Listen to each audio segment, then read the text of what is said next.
This guy's first day as manager. He totally embarrassed himself in front of all his co-workers. Even more awkward, he landed right at a female colleague's feet. As the room fell into dead silence, Ron tried to play it cool, attempting to crack a joke to ease the tension. I should have had that last Cheez-It this morning. Laughter filled the room. The crisis seemed to be averted, but since there wasn't a second chair, Ron had no choice but to stand on stage, sticking out like a sore thumb among the executives. The second the press conference ended, he ducked into his office, letting out all his frustration under the desk. Piece of fucking shit! Ron?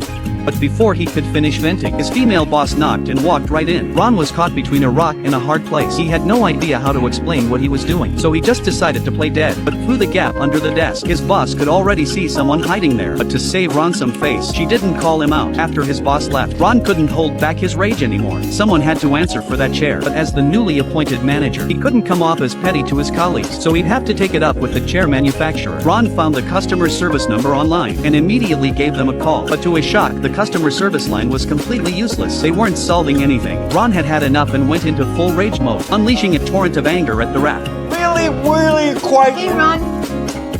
Ron definitely didn't want his boss to know. He was obsessing over a chair during work hours, but deep down he knew customer service wasn't going to fix this. Was he really just supposed to let this go? That night when he got home, he still couldn't swallow his pride, so he went online and found a chat support. Unfortunately, the support was just a bot, impossible to communicate with properly. If you want something done, do it yourself. Ron didn't give up. He searched all over the website, clicking every single link on the chair manufacturer's official site. Finally, in some obscure corner, he found the company's email address. Ron was thrilled. He immediately wrote a furious letter posing as a friend, condemning how that chair ruined the most important day of his life. But right after he hit send, an error message popped up saying the email address was invalid. Ron couldn't believe his eyes. After all that effort, all he really wanted was an apology, just to make himself feel a little better. By the next day, while Ron was sulking alone in his office, a female coworker suddenly knocked and came in. Turns out, after the chair incident, Ron wasn't the only one embarrassed. That female colleague had nearly been exposed, though she said she didn't mind. She seemed to be hinting that Ron should apologize publicly.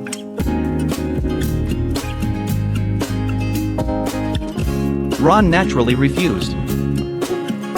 He was clearly the biggest victim here. Why should he apologize for the chair? But the colleague wasn't joking around. She went straight to HR and the boss. Ron wanted to crawl into a hole. Seeing his female boss heading toward his office, he basically played turtle, grabbed his bag and snuck out the back. But he couldn't keep this up forever. Ron figured you gotta look forward in life. He started looking through old happy memories, hoping to heal the wounds in his heart. But as he was looking, he suddenly noticed a label on the company chair, with the manufacturer's address right on it. Since customer service and email were useless, why not go confront them in person? Ron wasn't waiting until tomorrow. He grabbed some food from the fridge and drove to the address of the chair company. Although the front gate was blocked by a chain link fence and it didn't look like anyone was inside, Ron was past caring. If the chair issue wasn't resolved, he couldn't function at work anymore. The building was completely empty. Ron only found a red ball in one of the offices, a company that makes chairs. And their headquarters doesn't even have a single chair. But before Ron could search other rooms, he felt a sharp pain in his stomach, probably from that cake in the fridge. Luckily, though, the place was empty. The bathroom still worked, just missing a door. Just as Ron was cursing his luck, he suddenly heard footsteps behind him. He was technically trespassing, and if it was security, there'd be no way to explain. A scream rang out.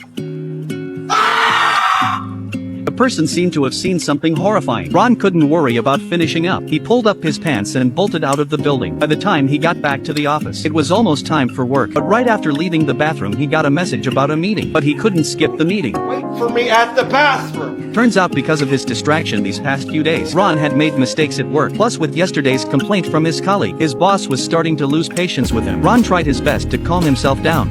Morning, Ron. Don't fuck me. He'd been acting weird lately. It's just a chair. No need to obsess over it. He deleted the photos from his phone, deciding to start fresh and forget all the unpleasantness. That evening after work, as Ron got to the parking lot, he noticed a guy shadily following him. He thought he was being mugged, but then the guy brought up the chair again. Ron felt like his whole worldview was collapsing. Stop looking into the chair company. Stop looking into the fucking chair company! Why was he always the one getting hurt? Watching the man's figure walk away, all his pent-up rage from the past few days finally exploded. The two chased each other down the street. But the guy was super experienced. He'd already unbuttoned his shirt ahead of time. Ron stood there stunned. I got a name. I got a name. He couldn't understand what was so special about that chair company.